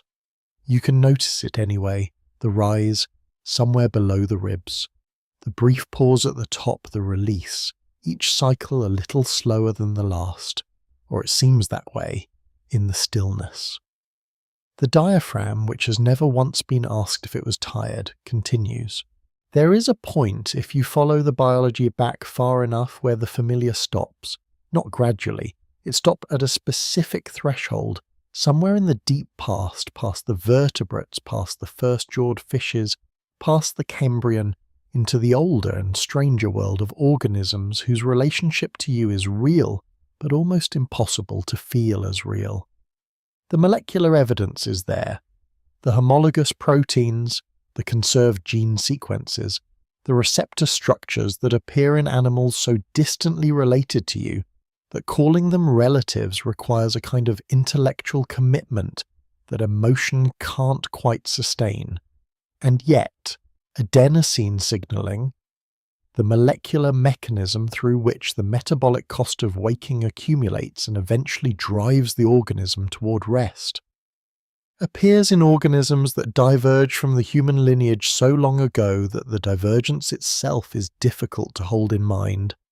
The basic logic of it, purinergic signaling, the use of adenosine, and related nucleotides as extracellular messengers indicating cellular energy expenditure in a metabolic state, is present in organisms across the animal kingdom in forms that suggest a common ancestry reaching back before anything we would recognize as a nervous system existed. Single-celled organisms respond to extracellular adenosine. The receptor proteins that detect it in your brainstem tonight are elaborations of something very, very old. I find this genuinely hard to hold. Not as a fact. The fact is straightforward enough. But as a felt thing. The idea that the specific molecular weight pressing you into your mattress right now, the adenosine load that has been building since morning, is running on receptor proteins whose evolutionary lineage predates the Cambrian explosion. That the tiredness you feel is the expression of a molecular logic older than eyes, older than limbs, older than anything that would be recognizable to you as alive in the way that animals are alive. The circadian clock is similarly ancient. The core feedback loop, clock genes producing proteins that inhibit their own transcription, the cycle running with a period of approximately 24 hours, is present in cyanobacteria. Bacteria, single-celled photosynthetic organisms whose last common ancestor with you is somewhere so far back that the phrase common ancestor begins to feel like it belongs to a different kind of sentence than usual. The specific genes differ. The proteins differ, but the logic, the self-inhibiting transcriptional feedback loop that generates a roughly 24-hour rhythm, appears to have evolved independently in bacteria and eukaryotes, and the fact that it evolved independently means it is solving a real problem. A problem old enough and universal enough that life arrived at the same solution more than once. Your cells contain clock genes, BMAL1, clock period, cryptochrome, that are running right now in almost every tissue in your body, including the cells of your liver, your skin, your immune system, your hypothalamus. The proteins these genes produce interact with each other in the same self-inhibiting loop that cyanobacteria run. Not the same genes. The specific molecular implementation differs across the billion-plus years of divergence. But the same architecture, the same solution to the same problem, the problem being that Earth rotates. The light changes. The metabolic demands of day and night are different. And an organism that can anticipate those changes, that can prepare for night before night arrives, that can begin the molecular transition toward rest before the darkness falls, has an advantage over one that simply reacts. Sleep pressure and circadian timing together. Adenosine accumulating across the day, the clock genes cycling through their rhythm, the two systems converging in the late hours to produce something that, in a human, feels like this, like weight, like the particular settled heaviness of a body that has done a full day of living and is ready, genuinely ready to stop. In Drosophila, the fruit fly, whose divergence from the human lineage is somewhere around 600 million years ago, researchers have found sleep-like states that share functional properties with vertebrate sleep. Rest states that are regulated by something like sleep pressure, states from which the flies are harder to arouse than from normal waking, states that increase in duration and depth after deprivation.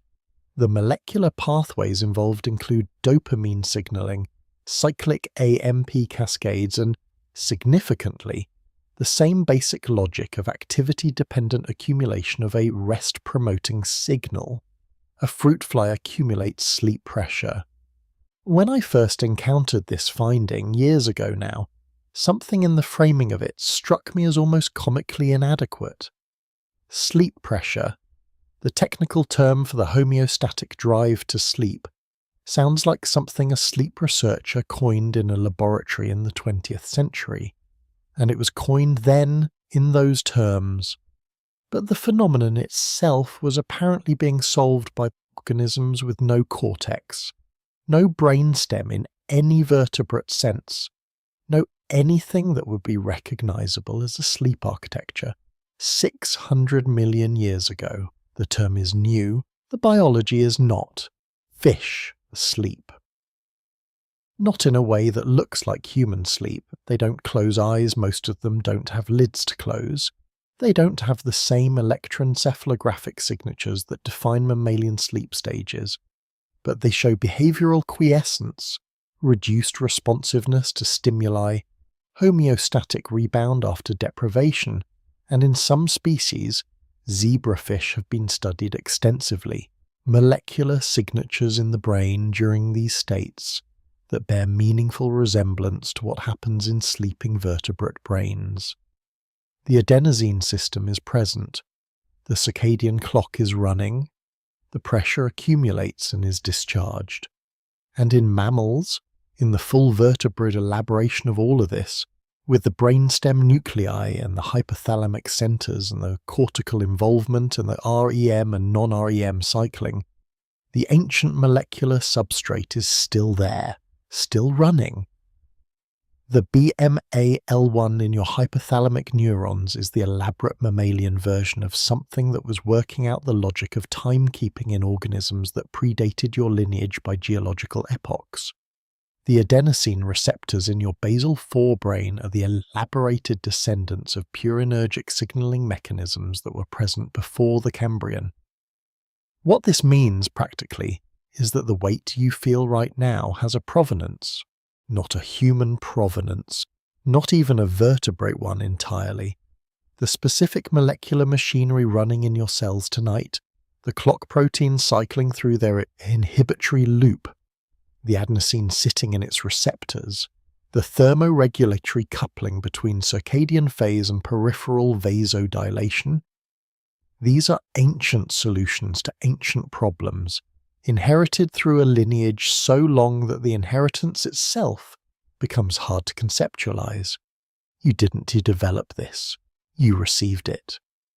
Every organism in your direct ancestral line, every one without a single gap, going back through every acidity extinction and every geological upheaval and every change in the planet's chemistry and atmosphere, all the way back to something that was barely an organism in any sense you would recognize.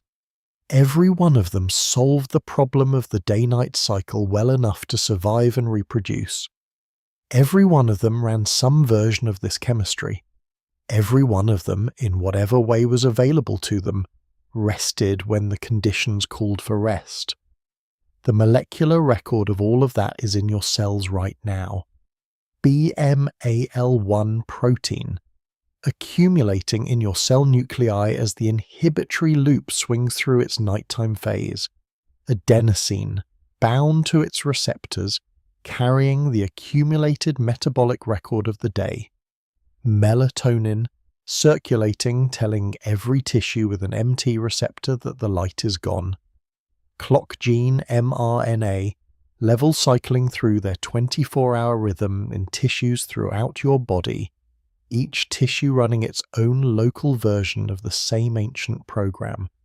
This is not poetry, these are proteins, doing chemistry in your cells right now. And what that chemistry produces at the level of experience, the level at which you actually live, is this: the weight, the settled, distributed total heaviness of a body whose ancient molecular machinery has accumulated its daily record and is now, as it has always done, as organisms have always done going back further than the concept of night itself, arranging for the quiet. You are tired in the oldest possible way. The mattress beneath you, the blanket's weight, the specific gravity of the limbs that have stopped being asked to do anything. All of it is the present tense expression of 600 million years of the same solution, running in you tonight the way it ran in something without eyes or limbs, or any way of knowing it was running, in a world so old the continents were somewhere else. Whatever is holding you here, it has been doing this for a long time. Something has already started. You may not feel it. Probably you don't. But somewhere in the hours between where this night began and wherever you are in it now, the direction changed. Not dramatically, not with any signal the conscious mind could register, just the long descending curve of the night reaching its floor and beginning almost imperceptibly to come back up. Core temperature. It turned first. The trough of the circadian thermal cycle, sitting somewhere in the early morning hours, has passed or is passing, and the hypothalamus, running its ancient thermoregulatory program without any input from you, has shifted its set point fractionally upward. The peripheral vessels that spent the night dilated, radiating heat from the hands and feet into the surrounding air, have begun a subtle reconstriction. The warmth is retreating from the edges of the body back toward the core. The radiators closing down as the furnace begins to rebuild pressure. Cortisol is climbing, not quickly, not yet, but the HPA axis, which sat at its trough through the deep night, has begun its pre-awakening mobilization. The hypothalamus increasing its pulsatile output of corticotropin-releasing hormone, the pituitary responding, the adrenal cortex beginning to produce and release the glucocorticoid that will, over the next hour or 2 or 3, depending on when your body expects to wake, return the vascular tone and metabolic readiness and organized alertness that cortisol quietly maintains. This is happening right now, before the alarm, before any thought of the day. The body already knows that morning exists and is beginning to prepare for it in the only way available, through chemistry, through the circadian program, through the slow, anticipatory rise of a hormone whose job is to make the waking world navigable. The adenosine has been clearing all night, slowly through metabolic breakdown, through the glymphatic flow, carrying its small contribution to the clearance of neural metabolites. The accumulated molecular weight of yesterday has been dissolving, the receptor occupancy falling, the inhibitory pressure on the arousal systems gradually, fractionally, across hours, releasing. You will not feel this as a brightening, not yet, not now, but the load is lighter than it was when you first lay down. The molecular record of the day has been partially, maybe substantially erased. The receptors in the basal forebrain that were dense with adenosine in the late evening are less dense now. The arousal systems they were suppressing are beginning to receive less inhibition. And the glymphatic work, the cerebrospinal fluid moving through the widened interstitial channels of the brain, carrying the metabolic debris of neural activity out through the perivascular pathways. That work has been proceeding through the night's deep, slow wave periods. The channels have been doing what they do. The brain, without your participation, has been attending to its own maintenance. Whatever cognitive freshness tomorrow holds, if it holds any, will be partly owed to this, to the fluid mechanics of a sleeping brain clearing what the waking brain could not. The body at this hour is not the same body that lay down. Something has been returned to it. Not everything. Sleep is not a perfect restoration, and a single night is not a complete accounting, and there are things that accumulate across days and weeks that a single night of rest cannot fully address. But something. The thermal balance partially restored. The cortisol cycle reset and already climbing toward its morning peak. The adenosine burden reduced.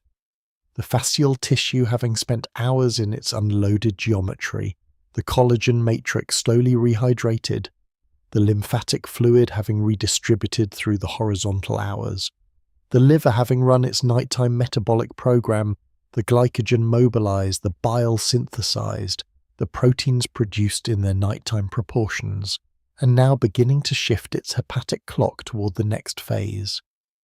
Every system that descended through the night is now, or will soon be, ascending. There's something about this that I find genuinely moving in a way I don't always know how to articulate. Not the biology itself, which is extraordinary but not sentimental. More, the reliability of it. The fact that this happens every night, has happened every night of your life, will happen tonight, and the next night, and every night your body has the conditions it needs to complete the cycle. That the systems are built for return. That descent and ascent are both written into the program, neither one complete without the other, the biology of rest always already containing the biology of waking. The body plans for morning even in the deepest night. I think about the people who've made this channel what it is, who come back night after night, week after week, who leave something in the comments sometimes, who've taken out a membership to keep this space alive or left a super thanks on a night when it meant something to them. There's something about that pattern of return, coming back to the same quiet, to the same slow biology, to the same unhurried voice in the dark, that feels to me like its own kind of cycle, its own reliable rhythm. And I'm grateful for it in a way that's hard to put into a sentence without it sounding smaller than it is. So I'll just say, the fact that you came back tonight, that this exists as a place to return to, is not something I take lightly. The Atonia is easing, not all at once, not yet. But in the pre-waking hours, the motor inhibition that the brainstem maintained through the night's REM periods begins to loosen its grip. Voluntary motor tone returns gradually to the skeletal muscles. The body rehearses movement before movement is required. Small postural adjustments, the micro-contractions of muscles finding their daytime readiness, the slow re-engagement of the neuromuscular conversation that waking life depends on. You may move without waking, shift position, adjust. The body negotiating its own return to motility in the background of whatever sleep remains. All of this, the thermal reversal, the cortisol rise, the adenosine clearance, the glymphatic completion, the Atonia releasing, the liver shifting its metabolic phase, is happening without ceremony, without announcement. The body does not mark the transition from descent to ascent with anything the conscious mind can register. It simply turns at the appropriate hour, according to the program, and begins the long climb back toward the state in which you will open your eyes and face the particular shape of tomorrow, which is not yet. There is still time here, still for us. The breath moving through the diaphragm at its nighttime pace, a little slower than noon, a little more mechanical. The lymphatic system doing its slow work in the dark. The hepatic clock ticking through its phases. The clock genes in your cells running their inhibitory loops, the BMAL1 and the clock proteins and the period and cryptochrome in their ancient rhythm. The same molecular logic that runs in cyanobacteria, running in you in every cell with a nucleus all night, all of your life. You're a collection of ancient solutions running in parallel, and tonight they have been running well. If you're still awake, and perhaps you are, or perhaps that these words are arriving at the edge of something, in the half place between attention and sleep where the border stops being clear, then there is nothing you need to do. The biology doesn't need managing. The cortisol will rise on schedule, the temperature will find its morning level, the adenosine will continue its slow clearance. These things are not waiting for your participation. What's left, if anything is left, is simply this: the permission to be here, in the specific weight of this particular night, in the warmth that is beginning to migrate back toward the body's center, from the hands that spent the night as radiators, in the breath slower than noon, more patient, in the dark that is the same dark it has always been, the same darkness that organisms have been resting inside for longer than there were organisms with the capacity to know they were resting. You've been here all night. In the most literal biological sense, the adenosine in the receptors, the melatonin in the circulation, the clock genes in their cycle, the glymphatic channels moving their fluid. Your body has been doing this exact thing, this ancient maintenance, this scheduled return. And these nights, this channel, this quiet, this particular way of spending the dark hours inside the biology of rest, they continue because you come back to them. That continuity matters. It matters in the same way that the body's own cycles matter. Not because any single night is everything, but because the return is the thing, the reliable return. So, the cortisol is climbing, the temperature is turning, the adenosine is lighter than it was. The night has done most of what it came to do, and whatever remains, whatever hours are left, whatever depth of sleep is still available, they are yours.